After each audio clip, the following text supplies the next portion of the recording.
It's going to be a faster session here. I have ZBrush open already. We're going to look at materials and how we can manipulate those materials and things of that nature.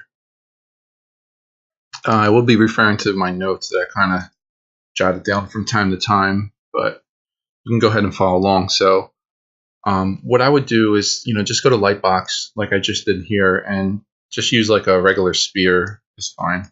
And then hit comma to close that. Okay, and then what you can do is you can just go ahead and subdivide that, Control D, a couple times, just so it's nice and smooth on the surface. This one looks a little rusty, so let's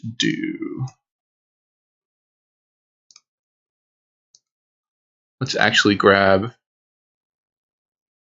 a Polysphere 3D and see if we get a smoother mesh. Yeah, that's a lot smoother. Okay, I'm going to take off the floor grid for now. We're really just going to be working, on this so we can see what's going on here. You'll notice what materials, we briefly touched over materials last time, but when you start ZBrush, you're going to start with a default material. Mine starts with matte cap gray. You can start with any material you want. If you choose that material in ZBrush 2018, for example, if I want this skin shade, I can choose Save as Startup Material. And then every time I start ZBrush, it's going to start with that material. And I did kind of go over this before, but I wanted to touch on this since we're talking about materials. In here, you have a bunch of matte cap materials. And matte cap materials are different from standard materials, okay? Standard, with matte cap materials, the light information and like effects is kind of like it's baked into it. So if I pick gold and then I just click light and I let's just say I drag my light over here, right? All right. If I move that light around, nothing is going to change on here and update. Now, if I was to pick something from a standard material, let's say this double shader, and if I move the light around, you can see that the light can actually move now. And that's really, really important that you understand that. So this, you cannot change the light on this, okay?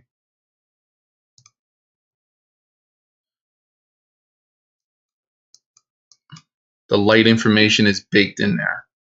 I just want to add materials in here as well, just so we have them in here. Each material also has like a shader. You can see this one only has one shader, which is S1.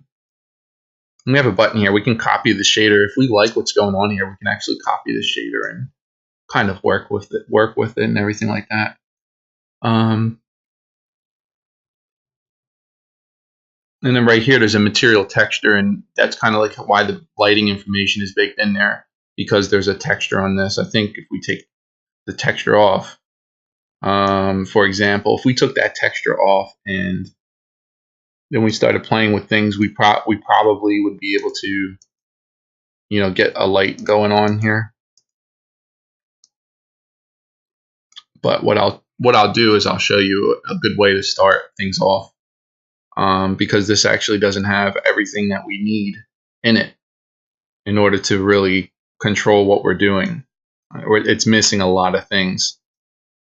All right, so what I'm going to do is I'm going to get out of that material, and I'll just go to, we can go through a few of them, just so you see what's going on here. Like we have red cap wax, and these materials, you might like the way they look, and then you go ahead and you press like BPR to render them, and it gives you a good result. And if it does, then that's great. You can use those. But we're going to take like a deeper look into things, okay? Because we want to make like our own custom material. All right, that's what we want to do. But these materials are good, but again, the lighting doesn't change on them, so just be mindful of that. They're good for when you're in ZBrush and you're messing around. But I would say, like, when you want to render something out for a money shot and have control over lighting, you should start with one of these shaders. let me just show you what a regular material looks like. There's a basic material. There's a bunch of materials in here. You can literally just click to go through any material. You can also, while we're on the subject, I'll show you real quick, but you can actually paint in the material by choosing M. And then let's say if we just switch to a different material. First, what we need to do is let's fill the object. I click fill object, and fill object can be found under color, fill object. I put it there instead. But right here, you see we just filled the object with that material. So now that if I change to another material, you're going to notice this doesn't change. That's because I filled the object with the other material. And now what I could do is I can actually go in here and I can paint with this material, with a new material, right? So I can choose like another one here, and I could just keep painting all over the place. You also notice that right here it's a little bit like it's pixelated, right? So real quick, but if you go into render, okay, if you go into render and you go to there's an option in here to fix that. If you go to render properties under render, there's a material blend radius. And if I turn that up, let's just crank that all the way up, and then we do a render. What it's going to do is it's going to blend between those materials together. So you can paint with materials in ZBrush. This might take a little bit of time. Let's just see if it goes through quick. I don't want to waste too much time with this.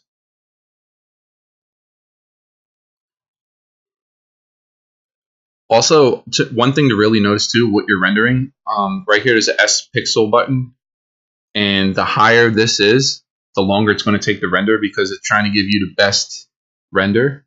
So if you're just doing testing, you should probably keep it down to 0. You can do either 0 or 7, 7 being the highest quality render that you can get, like the money shot. But if you're doing testing like what we're doing now, it's better to keep it down to 0. By default, you're going to notice that it's set to 3. So this is taking some time, but it's about to be done. And then we're just going to jump out of here real quick. But at render time, the material blend radius will kind of blend these materials together. But when it's not rendered, like you can see what it just did. It just blended them nicely together. So you can blend materials. Now this is a very high amount that I'm using here as well. I'll just put that down to 1 again. And then we can just continue to work here. But I believe, as you can see, it rendered really fast because I didn't use the material blend radius. The other thing you can do is you can just subdivide your model, Control D a few more times, and that might help it as well at render time. But honestly, the blend mode is probably your best bet.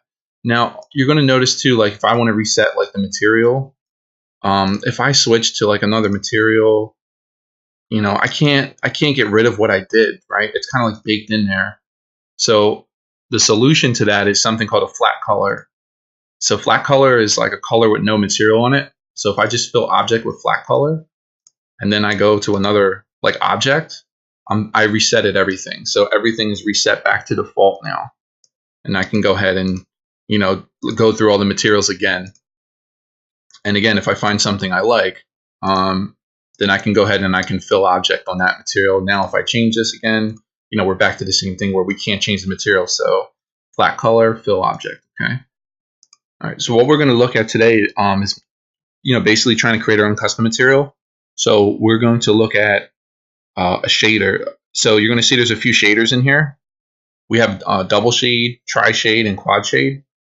Double is 2 shaders, tri is 3 shaders, and quad is 4 shaders. So I guess what we'll do is we'll start with a double shader for today. I'm not trying to go too crazy with it, and let's just minimize this by clicking it. And you can see if right here there's a material here. So you want to just click that. It should be already there. Like when you double click here, you should already have materials there. But if you don't, you can just click material and just click that little button here and it'll push it over here. Okay. So in the materials, you're going to see that we have a lot of different options here, and I'm going to go through them.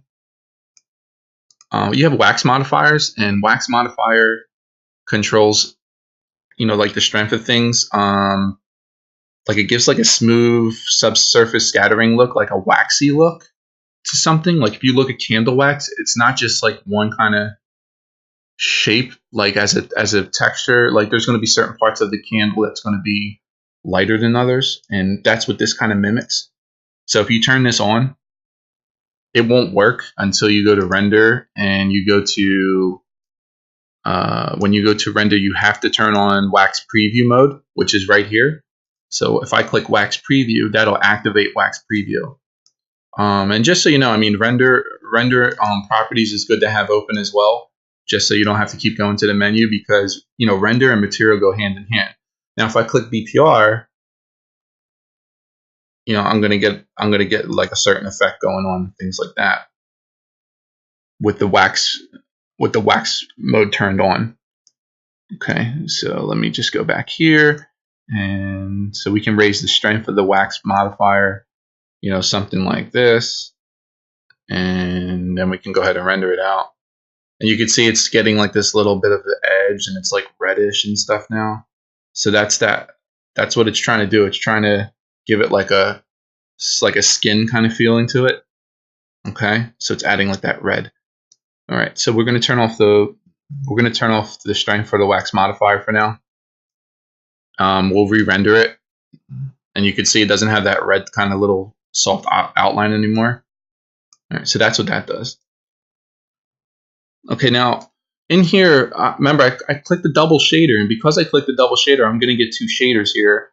I'm just going to work on one, and I'm going to turn off the other one. The copy SH is copy shader, and this is the paste shader. So I could literally go here, choose a different shader, choose this, and if I like the shader in there, I can copy and paste it into here if I wanted to. You can't make more shaders, you're going to notice here, because what we're starting with is a double shader, and this is kind of like coded into ZBrush, the shaders. You can't duplicate like a shader itself per se. You can make your own material from shaders though. Hopefully that makes sense.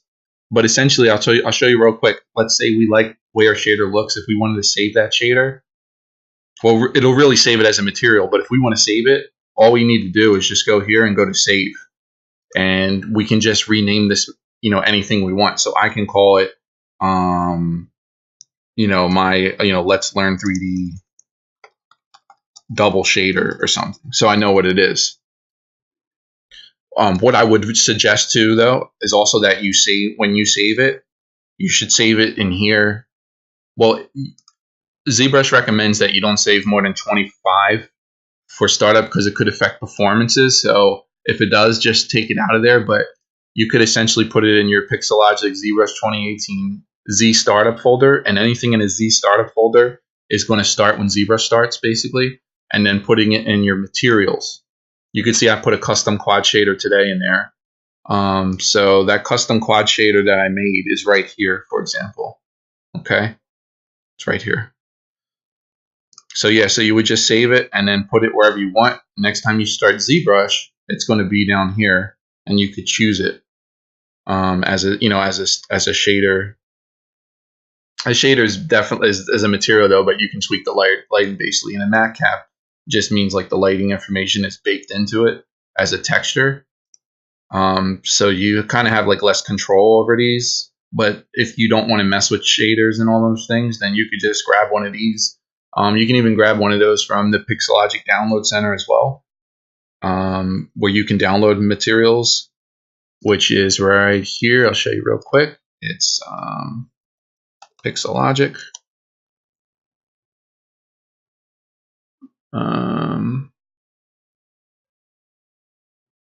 I think it's, see if I can find it real quick for you guys. Sorry, I probably should have had open. I think it's under, Download Center, under Get Help, under Download Center on Pixelogic.com.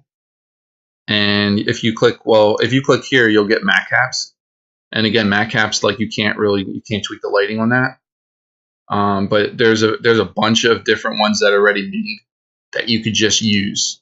Okay, so you could literally just click any of these and then just click this download button, and then you can add it into your folder. Unzip it and add it into your folder.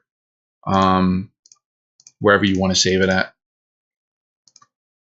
If you don't want them to load up every time like ZBrush starts to, you could just, you don't have to put them into Z startup. You could put them somewhere else, like Z Material folder. You could probably just put them in the Z Material folder or something like that. If you didn't want it to put, if you didn't want it to be on startup, but I like having them, you know, available to me. Okay, so that's how that works. All right, let's go back to what we were doing here. Oops. All right, close that out. All right, so now we're gonna take a look. So with these shaders here, we have one shader, two shader. Okay, so if do you see these little icons here? If I click that, it'll turn that shader off, and if I click this one, it's going to be pure black because there's nothing happening now, right? There's nothing.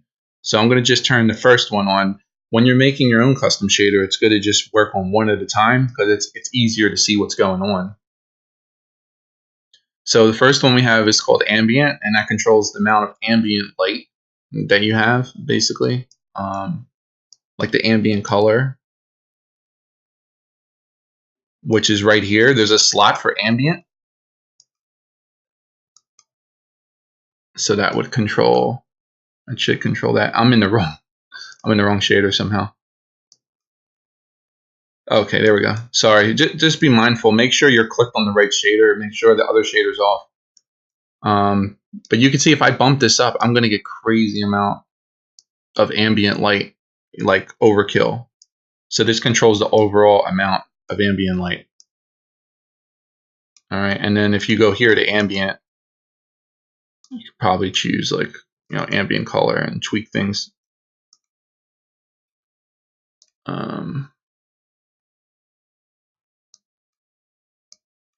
Well, the ambient just controls the overall lighting of the whole thing, overall lighting. So if we make it really dark, you know, it'll be like really dark. Hold on, it's still rendered out. I think that's why it's doing it. Let me turn off the wax preview as well. I think I had wax preview still on.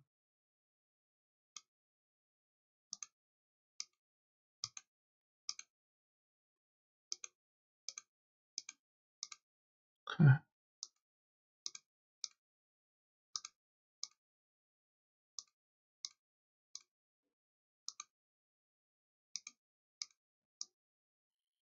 But that's generally how that works. Hold on one second. Let me just reapply this here.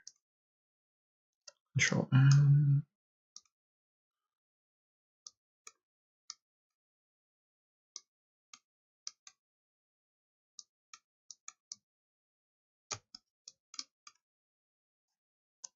Oh, you know what? I don't have no material selected.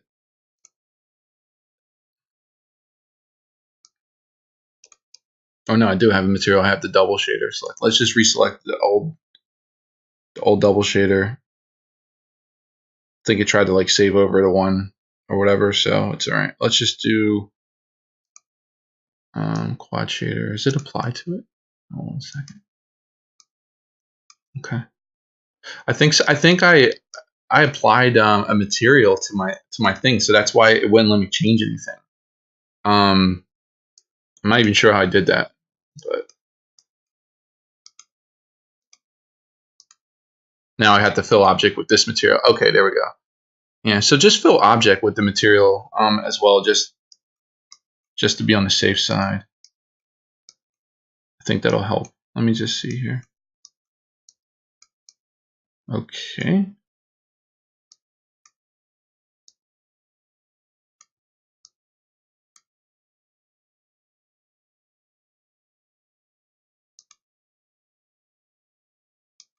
I think the shader was off. That's why the circle. I think the circle has to be highlighted. Yeah.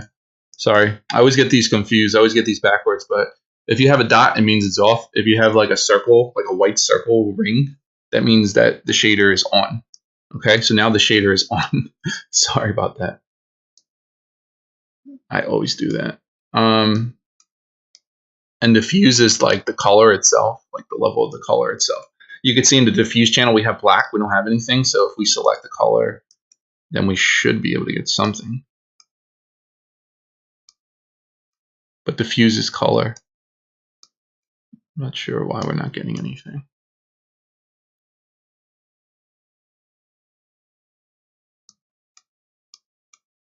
Let me just see something here.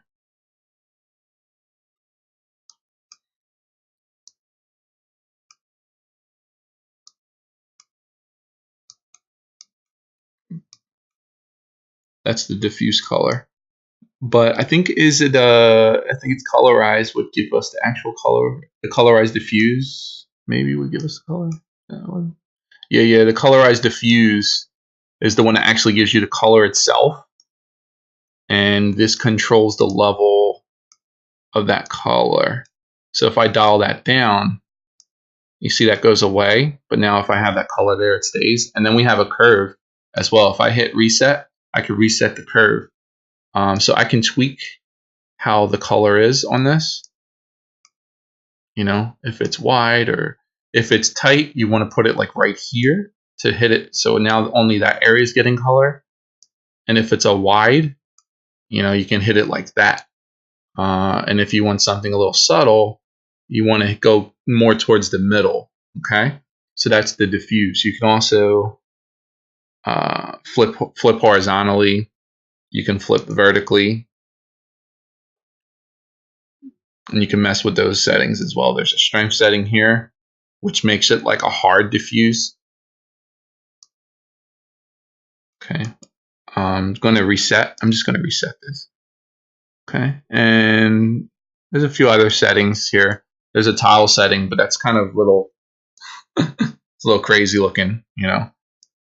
So I wouldn't really mess with that personally, but you could if you want. Offset I don't really use, but I think it just offsets it down. It could come in handy. Again, I mean, you want to tweak these things, but also you want to know what they do for the most part. This offsets the color of the diffuse on the model. I'm going to click reset. If you do something you don't want to do, you can just click reset. We can copy these settings out and put and paste it into another shader. So if I want, I could press copy, go to this shader, and then paste them in there. And then I could just paste in there if I wanted to. That's what that does. So that's the diffuse curve. So remember, diffuse curve is like the color of the intensity of the light. The ambient is the overall light in your whole scene. So again, if I bring this all the way down, you're going to see we get like a darker image. Like no ambient light makes it really dark. So if it's like a dark setting, you know, your material might want to be like in a darker color. And if it's too bright, it gets blown out. So ambient is something you want to tweak, you know, a little bit until you get the effect that you want. And again, anytime you can render out your scene just by clicking the BPR button here. And that'll give you a render of what's going on. All right, next we have the specular, and the specular is that highlight here. So if I bump this specular up, you can see that that light that's hitting it, it's really like hot. It's getting hot. And now you can't even really see it. But so that controls that. And then you have a specular curve, which is really comes in really handy. So if I hit reset, you could see what's happening with the spec here. So you can choose the way that your specular is. And the way your specular is depends on what kind of object it is.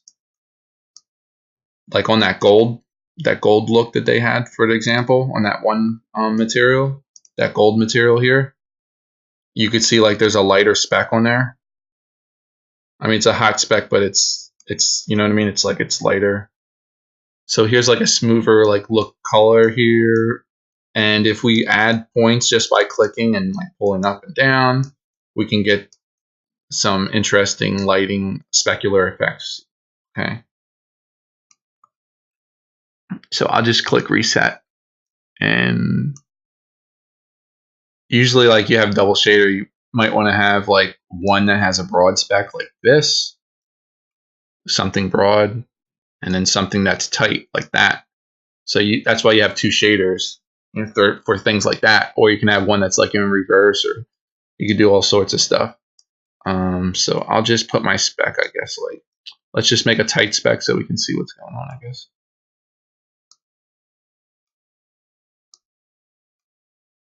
So you could see like, you know, the lower it is, the tighter your spec is. I don't think I can reset that and pull this down. If I pull this all the way down, I'm going to get a harder, you know, spec going on there. That's more broader. So I got to pull this in. I pull this in, it gets hard. It becomes a little hard to see, so that's why I got to like reset it sometimes and like keep doing it. But let's just put it like that for now. We can increase the level of the specular hit that's hitting it. We have transparency, and this controls, you know, if the object is transparent or not. But with transparency, you're not really going to see any changes until you turn on transparency. So transparency can be found under tool, and then you need to go to, and transparency is per object basically. There is transparency under display properties, if I can find it. Here it is, display properties. And then there's BPR setting. If you click BPR transparent shading, it'll say you want to turn on transparency and just say yes. Now this object is transparent. And just to show that it is transparent, what I can do is I can add another object in here. So I'll add a cylinder, right? And I'm just gonna like, oops. I think we crashed. Yep. I went really, I went too high, too fast. It had crashed on me, but it's all right. We'll get back. Let's get back in action here. So I got to save. Kind of have some notes on this stuff too. Which,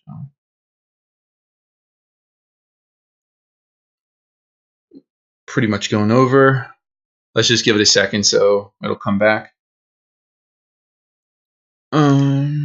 So let's just get back to what we were working on. I think if I just click the recovered tool, we should be good. Like if you double click what you were last working on, which is this tool, and then you drag it out, and you should be good to go.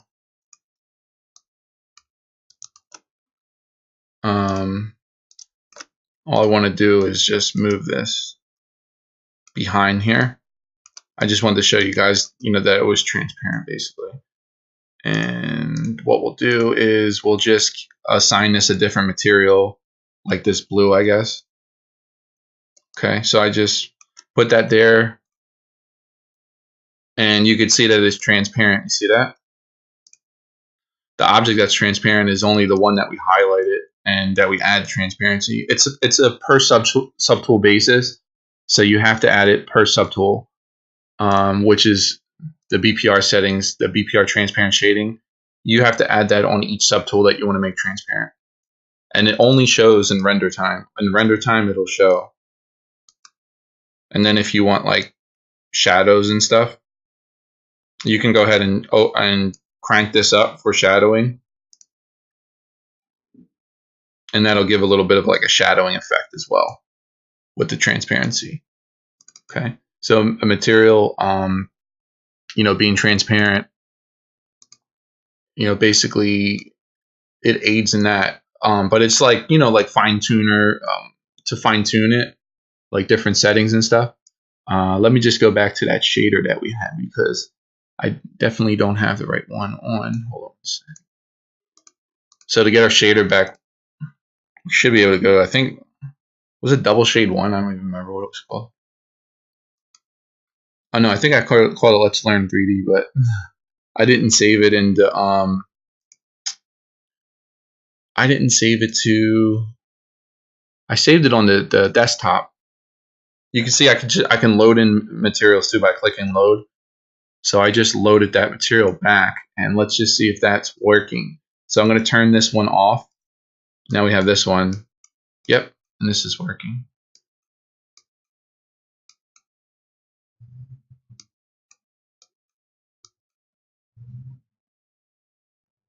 This doesn't have a material baked into it, so it's picking up the other material.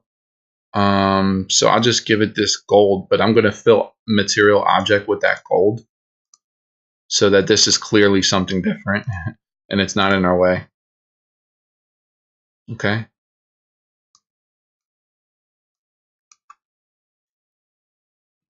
Now we're going to go back to our material that we were, messing with here. The only thing we lost, it looks like, was our diffuse and ambient. I think I had it like yellow or something, right? Oh.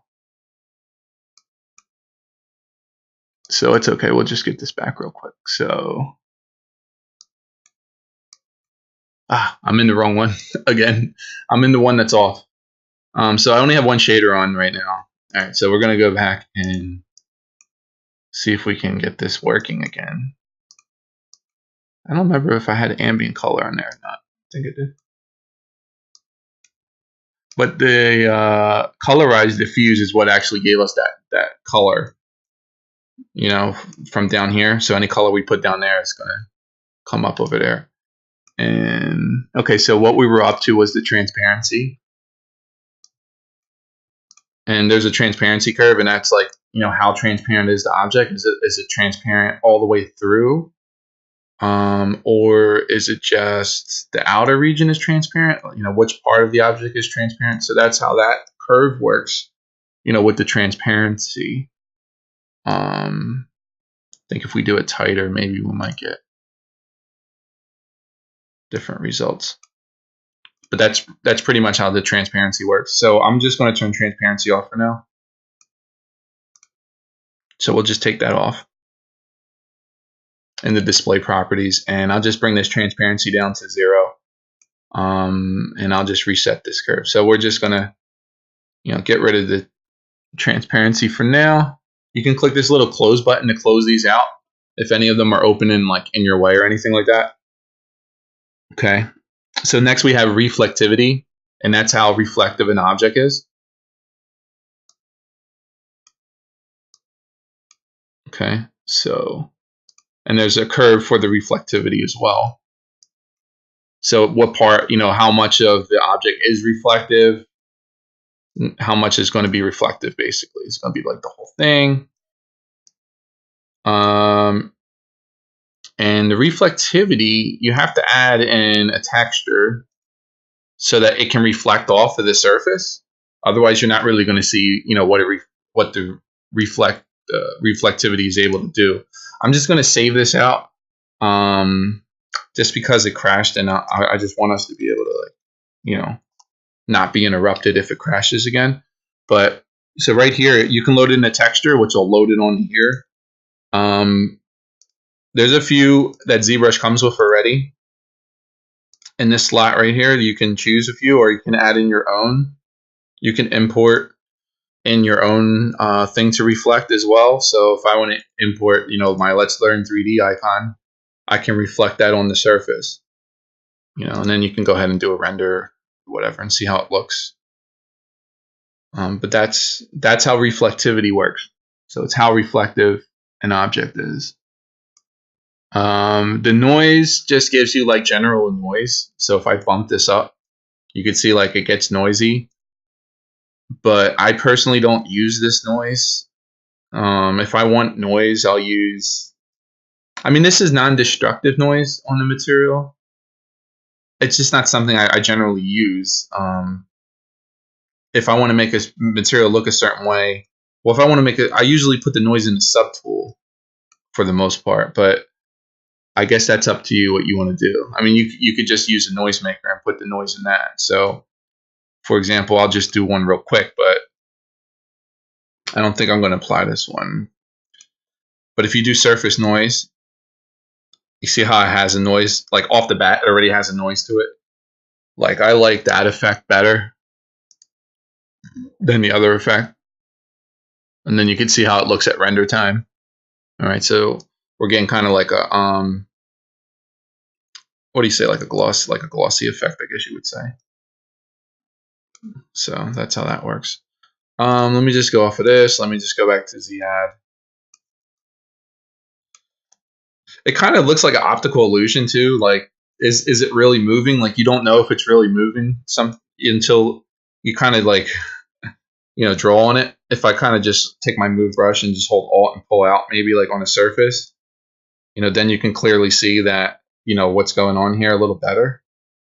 But it's good to practice on a sphere. just to see how the light's hitting things and what's happening. So yeah, so that's reflectivity. And this controls how reflective the surface is, which I already told you. But now you can actually see it in practice when I change this. It's kind of blurring out the edges. I can reset this. And if I do it like really sharp, like it's right, the reflectivity is like really small. You can barely see it. And then if I do it like this, you can see it all over everything. So usually like if a light is hitting a certain area, then that area is going to look more reflective than the area that's not getting hit with light. So that's kind of like how that works basically.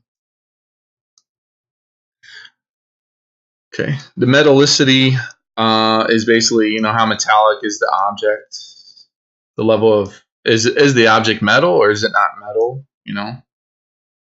So if it's not metal, you would put it down. You would put the Let me just take this surface noise off by clicking delete. If the object is not metallic, you would take this to 0. And so if I'm working on a piece of plastic material that I'm trying to mimic like plastic in real life, I want my metal to be all the way down. But if this is a sword, I might want to bump this up, because what happens is that metal takes in the color of the diffuse, the way that the light hits it. So it's taking in whatever that colorized diffuse is on the surface. But if it's not metal, if it's plastic, I mean, if you look at things too, like the way light hits stuff, you'll see exactly what I'm talking about for the most part. But plastic is always usually gets hit with white, and then if it's metal, I think if it's iodized or something, it's going to get a color. So that's kind of the way. If it's a conductor of electricity, then it has a colorized highlight in it. Hopefully that makes sense. So, do we want to make it metal? Do we not want to make it metal? That's the kind of thing these are kind of questions we need to ask ourselves when we're creating our material. Like, what are we creating? What is the purpose of the material? What are we trying to mimic?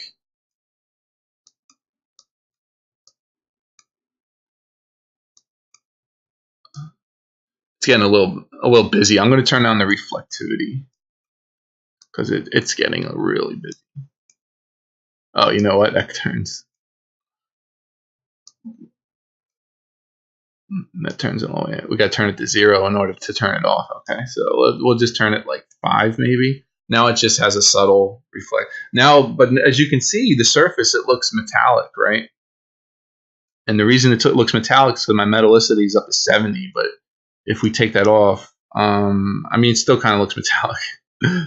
But and plus it's reflective. Like, that's the other issue probably throwing it off too, is because the reflectivity on it. Reflectivity, you don't really see like a reflection in plastic materials. Most of the time you don't really see it. If you do, it's really faint, if you could even see it. So that's pretty much how that works. So let's just move along here. Got a lot of color. Colorized bump. I'll turn that up, but it adds like a bumpy color surface. I mean, it tells you too, if you hold control, the color bump slider creates a bumpy appearance in the shader effect, right? So it creates a bumpy surface, basically, with color. This is good for skin and stuff like that. You could see though too, as I'm changing things, like it's changing the way it looks. So maybe that's something you want to tweak. All right, so gel shading is cool. Gel shading is like a glow effect.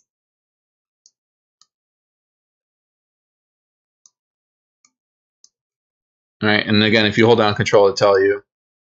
It takes on a translucent appearance and the effect of the diffuse slider and the diffuse curve appearance. Right, so it's reversing your colorized slider. It makes it look like you're reversing your colorized slider and your colorized curve, and I think it really works better with the. Yeah, kind of works better in the render, but it's supposed to give like a glow, kind of like a glow effect. Oops, I'm messing with the wrong one here.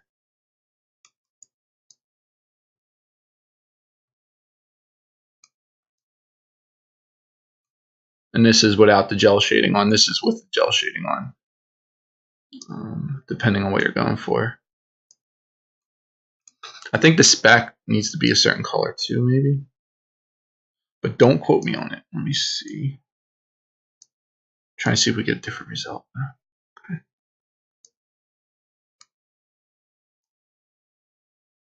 All right, so that's gel shading. Environment reflection. So environment reflection is like it reflects whatever the environment is around it.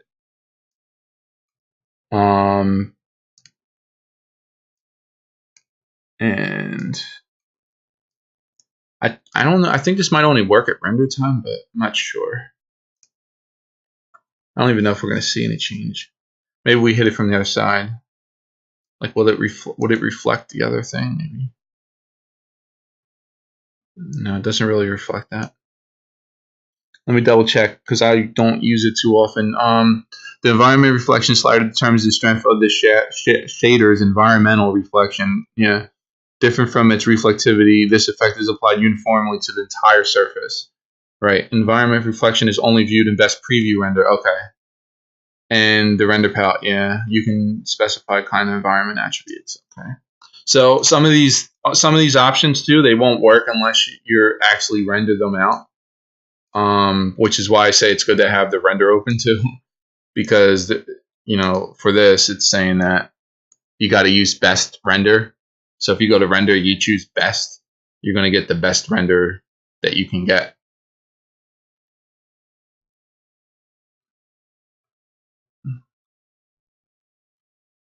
And got rid of our other stuff here, but I'm not really worried about that right now.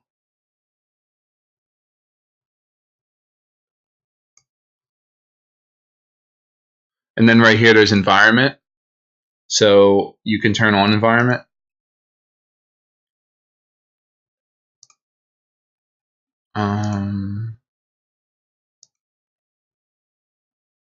Now what's going on now is it's not just doing the reflectivity like it was before. The reflectivity is one thing, right? So don't get that confused. The reflectivity is like the overall is the image that you're reflecting on there, but the environment itself is like the whole environment, like reflecting the whole environment around it, and it applies it to the entire, and it bounces and puts it on the entire you know, material, whatever. But it only does it at render time, as you can see. So right now I have an environment texture in here, and you could choose anything you want. And you could choose, when I'm in best preview render too, the other thing to notice is that it's like rendering automatically now. Like it's like kind of like locked into updating automatically. So that's something to be mindful of. And as I change these textures, you know, it's going to change on there. And of course you can load in your own. Typically what you will load in here is like, you could load into like an HDRI image, you know, that reflects light, like environment light. Like I think there's like two that ZBrush comes with, which is the one I'm about to switch, and the other one which you're already seen. But you can see, you can't see it here now. When I move this, you can't see it anymore. It's gone. And if I press best again, it's gonna re-render it out again. See that? You could choose how many times the reflection repeats. You know, the field of view is like how the view is on it. Like, you know, the camera angle and stuff. So that's what that is. So I'll go back to preview, and I'm going to take off environment reflection, which isn't to be confused with reflectivity, okay? So I'll take, remember, because this can only happen at render time, but this, as you can see, it doesn't need to be rendered right away for you to be able to see the reflection going on here. I usually use this most of the time if I'm doing, I don't know, if you're doing maybe like a window or something, maybe you might want to use the environment, but it depends. It really depends what you're doing. Like if you're doing glass, maybe you want to use the environment on that or something. So let's just continue on real quick. So Colorized diffuse, we already touched on that. That just gives the overall colorized diffused look on the surface, which is like colorized light.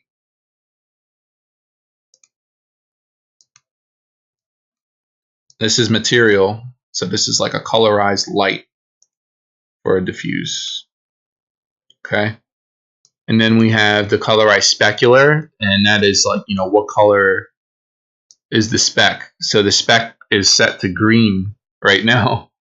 And this is the strength of the specular.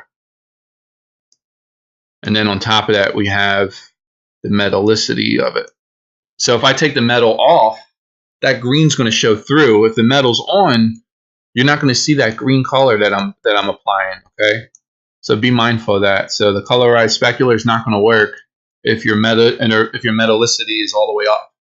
So turn it down, and then you can go ahead and see, you know, your green come through. See, now it's green, and that's like, you know, the specular highlight on the object. See that? So that's the color of the spec. If you turn it up, it's going to go away.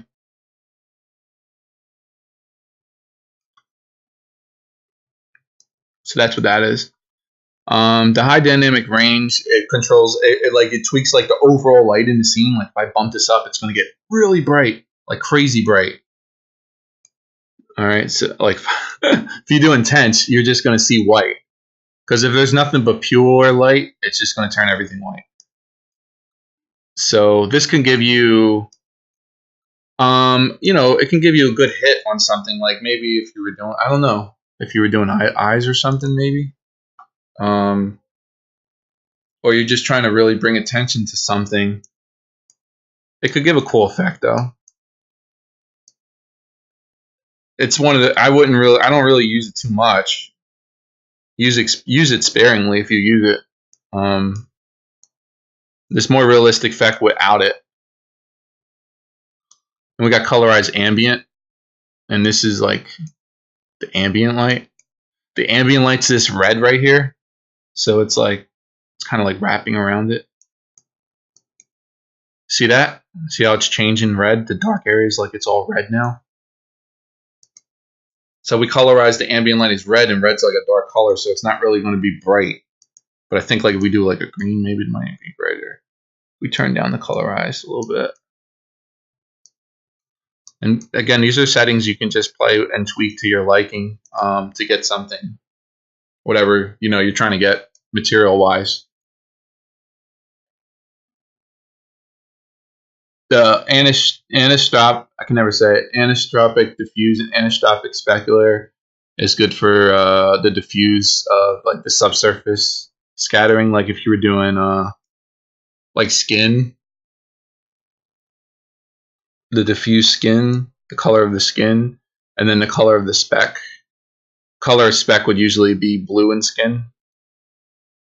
But that's really what that controls. And if you hover over it, it'll tell you what it does. Diffuse shading across its surface. It modifies the effect of the diffuse slider, so it has no effect in the diffuse slider. All right, and it kind of gives it a little thumbnail example of it up top. But these are really good. This is what you want to use like when you're making like a skin texture. You want to tweak these settings for the most part. But you might be able to get happy accidents, you know, messing with them here. Like if I bump this all the way up, you can see what we're getting here. And we bump this up. Or if we inverse this a little bit, get like a weird effect, you know. I would just put it at 0 for now. Cavity intensity is like, it gives like the illusion of cavity is like a deep, like a cut, you know, like a cavity is like an inner part, like a cut, like the dark shadows and stuff. Like, does this have, you know, I don't know. Well, this doesn't have any dark areas. That's the other thing. The cavity's at 0 right now. Maybe put it to yellow. Might be able to see something. And I don't believe it's going to show us anything anyway for the cavity because we don't have well, first, I don't even think we have cavity turned on. So we got to go to render properties and make sure it's on, if it's in here. If there is a cavity option, which there isn't, let's not worry about it. Maybe if you took best on, it might work better. Yeah, that's a best render right there. It's like the money shot. You can see it's really different than a BPR render. And the BPR might give you what you want, and then when you do a best, you get something completely different. So you got to kind of play around with it, and ZBrush it's a little weird a little bit. But yeah, this is cavity. It's not going to really show anything because I don't have any cut surfaces. Honestly, actually, I said honestly, actually, it's pretty cool. If I put a noise on it, I think we might be able to see it a little better. Maybe.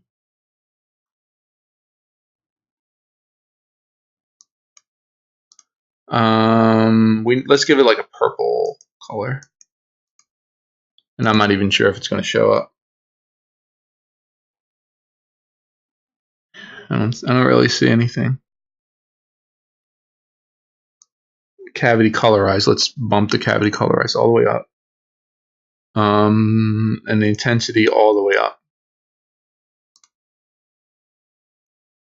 Yeah, I'm not seeing anything on the surface here. And let me just try best render and just double check to see. It's coming in on the best render. Okay, so cavity, that's right. It only works on the best render. And it's filling in the areas, like the dark, like the inner areas with a color. So any area that's like deep in there, it's going to fill it only when it renders out though. And you can see I put purple, so that's why it looks like that. Then there's an intensity, so we can lower the intensity, and it'll re-render it again automatically because we're in best preview render.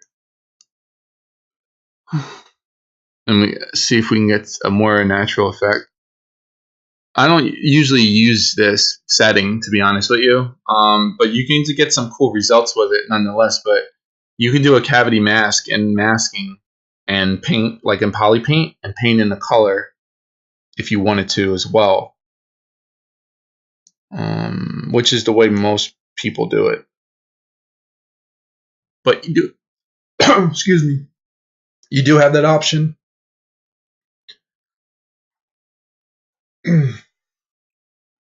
You do have that option though if you need it. Let's see here. All right, but you can see again, if I do BPR render, I'm not going to see it. See that? You don't even see it. You got to do the best. It's kind of weird, you know. There it is. All right. All right, so that's how that works. That's how cavity works. And the cavity color is right here. So we're going to just turn the cavity off. So I kind of skipped over some of these options, but cavity colorize is the overall, like how colorized is the cavity. I'm going to put it to 0. The cavity diffuse is the diffuse light.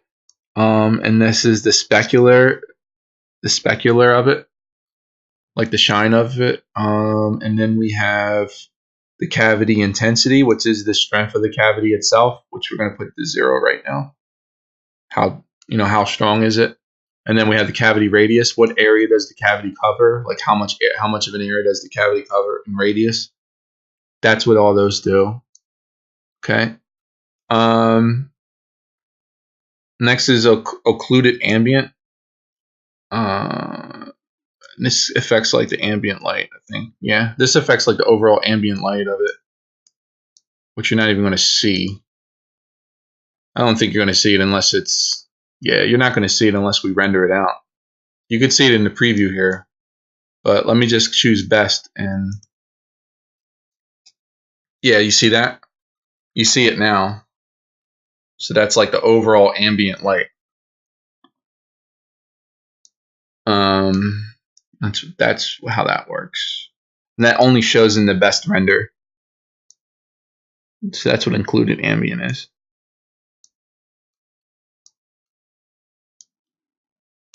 Maintain specular. That's another way to tweak the specular. It calculates the blending or the specularity with the diffuse of a mesh, right? Yeah. So this basically controls how the color of the diffuse and the specular blend together. And I don't know if you can see it on the video, but there's some subtle changes happening. I probably zoom in so you can see it a little better. But you see how it's changing a little bit. So that's how that works. We probably click like a red and put a blue for a spec. So we have red and blue now. So that's pretty much how that works. Then we have Fong spec. Changes so it acts as a Fong material. So you can go ahead and tweak that and you can see what it does. Don't really mess with these too much, to be honest. The reflection exposure, is how reflective it is, I believe. Let's just take this off, hit delete. It's non-destructive when you use surface noise until you apply it. Like if I wanted to apply surface noise, I could click noise, hit OK, and then just go to geometry. And I can click this button, convert BPR to geo, and then the noise will be baked. After I render this first and then click convert BPR to geo, and it'll render that noise. Like it'll keep that noise in there for me. You can click apply to mesh, but it doesn't work as well. It kind of makes it like it doesn't maintain the quality the same way. So that's reflection exposure. And again, if you hold control, it'll tell you reflection exposure adjusts the increase or decrease of the lighting information in the background image that is affected on the surface, right? So the only way that's going to work is if you have reflection turned on. First off, environment reflection has to be on. Then you have to, go back into render environment and turn on the environment texture. And then you would just tweak those settings and on how much that would affect things. And there's also a reflection gamma, and I think that's like the color of it. Yeah, the contrast between high and low volumes. Okay, and then you have reflection and Fresnel, and you have a reflection blur. Like we could see, for example, like when we had that reflection on and then we did a render, we could see like it was like really clear, like the image. Let me see if I can show you what I mean. I don't even think I turned the reflection on. Hold on one second. Oh, there it is. You see how it's really clear, the reflection? It's like super clear. So you can blur it out. You can blur that out, and then it's going to re-render it out for you. So first it's going to do the first pass, which is just like the normal pass, and then it's going to add on top of there. And it's going to do its best to kind of blur things out. So I'll kind of bump that blur up to like 100. And let's see what happens when we bump that blur on the reflection to 100. Doesn't really show too much change. When you're in best, you should just tweak like one setting, let it render, and then do it again, because it's going to keep kind of doing its thing. Unless you just move your model. If you just move your model first, and then you can go ahead and tweak things, mess with these, and then go to. We were in environment, so we can change it in here again. There's a trace distance as well, so we can change the settings on that. And then if we like what we have, we can go ahead and click best. And you can just keep tweaking that until you get something you like. If you're trying to pick up the environment around you, it's like it's blurring it, but it's not really doing the best job.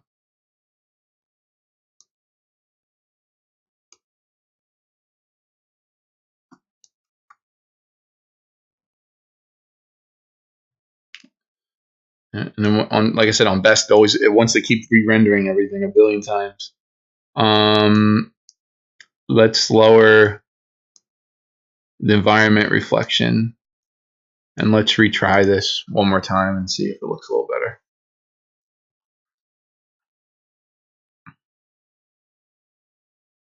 Yeah, so that looks a little more natural, like the way that reflection is. So you really just got to tweak the settings to get what you really want, you know, for the environment, if you're messing with the environment settings like that. But this is everything you pretty much need to create a material. And then if you want to make it a map cap, you click create map cap texture, and then the information will be baked on there. And then there's also the lighting. And I did show you guys the lights a little bit, but I'll just show you real quick. So if we click light, if you by default one light's on, and then I can move this around and you can see that it's updating there. See that? Okay. And then if you turn on another light, you know, you can have two lights in there too if you wanted to. Like maybe your material has two lights, you know, but maybe the distance on this one's a little different or something, you know. So you can tweak things. Like I can bake this light into a material, but again, if you bake it, you can't really change it. So I wouldn't really bake it in there. But this is the way you can turn on lights. The other thing you can do is add a rim light, and the rim light is if you click, it's going to go to the back or the front, and if you click again, it goes to the back. And then you can kind of just, you know, make it like a rim light. Like if I increase the intensity, you should be able to see that a little better. You can blow out a light too. Like you see, I increased the intensity on the light, so I can really like kind of blow things out to get the look I want. You want to put the light where you're getting like a rim, like it's catching that rim. See how it's catching the rim there? And then if you you bump it up, like right about there. You can just keep tweaking it till you get something you like. Oops. And if you click, it's going to go to the back. So now I have a rim light. See that?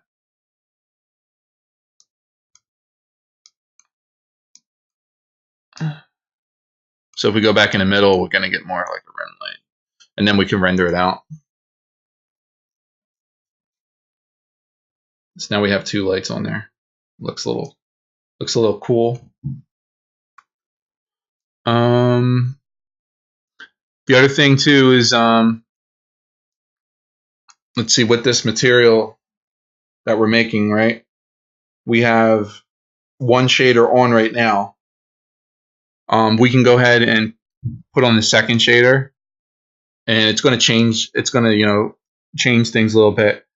And on our first shader, well, first if we look at like our specular curve, for example, we can reset it to 0. Well, this is our first curve. Sorry, we have a hard spec here, but on our second shader, like if we click that, we can go to specular curve, and then we can make it. I could actually just copy the shader. So if I click copy shader, I'm going to go here, and I'm going to click paste shader, and it's going to paste the same exact shader from here to here. Okay, and then, you know, you can tweak things. So, and if I turn that off, you can kind of see how that looks. Oops, I think I turned my noise back on somehow. And take the noise off real quick. So for the specular curve, we can go ahead and like flip it horizontally or flip it vertically or something, and we can get like a cool effect. Maybe we want to turn it down a little bit. So we're getting like a double specular now. So we're getting that one spec here, and then we're getting this crazy spec here, which is like right here. See that? So you can do like a lot of cool stuff with this.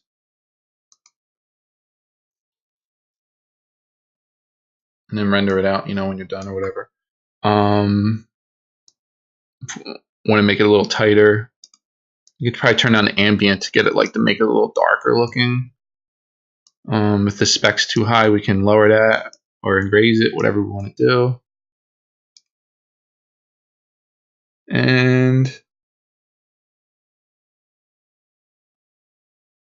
then there's the reflectivity. So we could actually, in the second shader, we can flip that too. and see what kind of effects we can get. And it'd be like, can even tile it or something. You know, there's all sorts of cool stuff that you can do with this, depending on like the surface and stuff. I think I'll just reset that for now.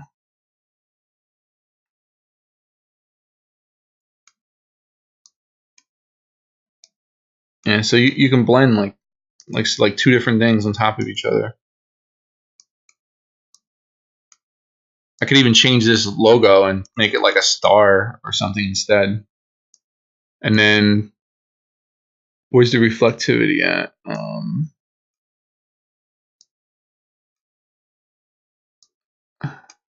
Then if I raise the reflectivity, you could see it. You see the star there? Now you can see a star reflecting, and you can see my logo reflecting as well. So you get, you know, like double the fun here. Kind of looks like a Dragon Ball a little bit. But yeah, you could really tweak things and tweak them again and tweak them again, you know, and tweak them again. Whatever you want to do. Maybe we'll put like a sky background on this one. That kind of looks cool. Let's see here. You could put any picture in here you want. A texture is just an image, you know, so just throw something in there. Just mess around till you get something that looks cool and gives you what you want. It's kind of cool.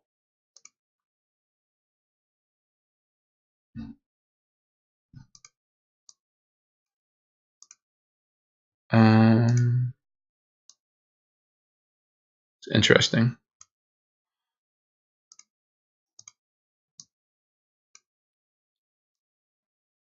That's pretty subtle. I don't even think I can really see what that is. Let me just see if I turn this off. All right.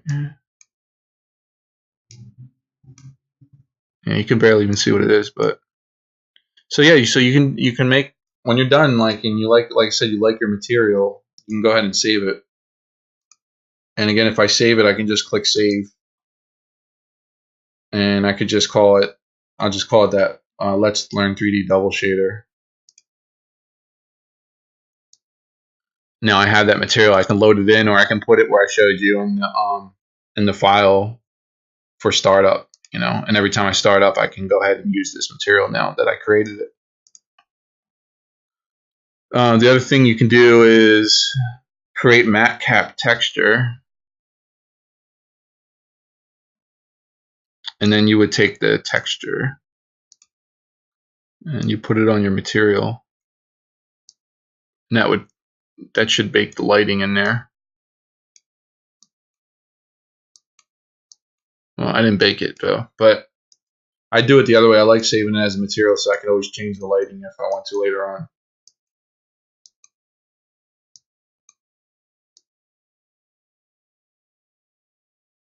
All right. We could do texture off. Turn that off. It's not doing anything anyway. One of the previous materials I made, I think was this custom one? I think I had to fill objects so I could see the change.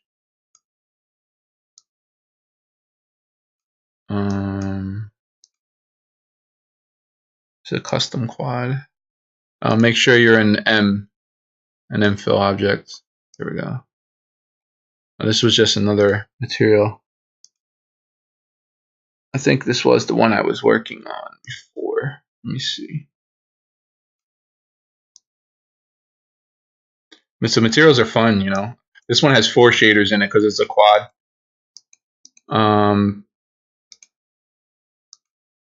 Let me turn some of these on so you can see what it's doing. I really don't even know which ones I had on. I have a lot of these on now. If I just turn these on now. What's this second and third? See, now that gives like a cool look. And that's all it is. It's just settings. And if you like a setting, you can copy it to another one. Oh, I didn't go over one thing. It's kind of weird, and it's really hard to see, but there's a texture. You already know how to load textures in by just clicking this, but there's also a way you can load alphas in. And there's some alphas ZBrush comes with. We made an alpha before in one of the other lessons, but I'll probably make another quick video of it because alphas are important. But basically what you can do is you can choose an alpha, and then you see here where it says canvas bump. You can change the scale of it and how much the bump is going to be affecting the surface.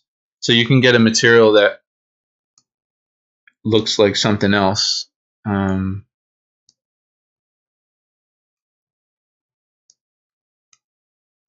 you can get that kind of effect going on. I think this might show better at rendering time for a canvas bump. Let me try best render.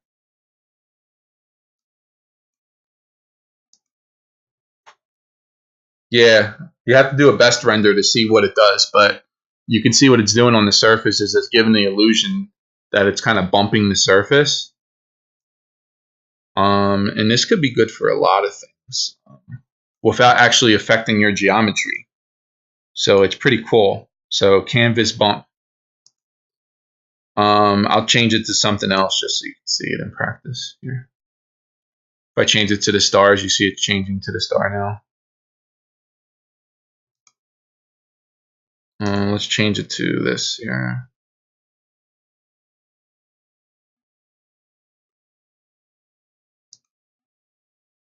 And this one. I think this is the one I was using before. And then you could change the scale too. So like, how much of it is there? Maybe there's just like a little piece on the side or something. But yeah, it gives the illusion of being bumped on the surface, and it's not. It's not even bumped on the surface. It's flat. See that? So that's cool. That's all done in the shader.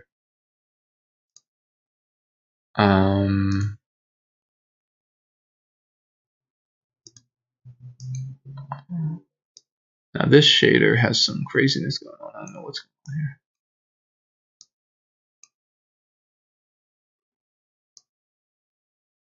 But yeah, just play around with these. Make your own. Make your own. Alphas and stuff. I mean, not alphas, but make your own materials. Save out your own materials and stuff like that, and can make some really cool stuff.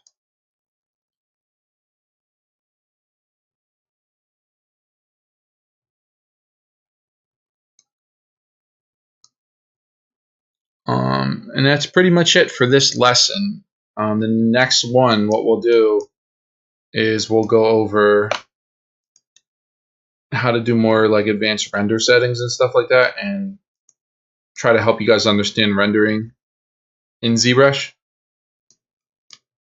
And rendering, is like, it's just like icing on a cake. You still got to do the work. Like you should still be like really sculpting really good, and then make a nice render of something. You should be working like that. Like it's supposed to complement what you've already created, but it really helps you, get from point A to point B pretty fast. So definitely it's something worth looking into. I just want to try my custom shader that I made on this.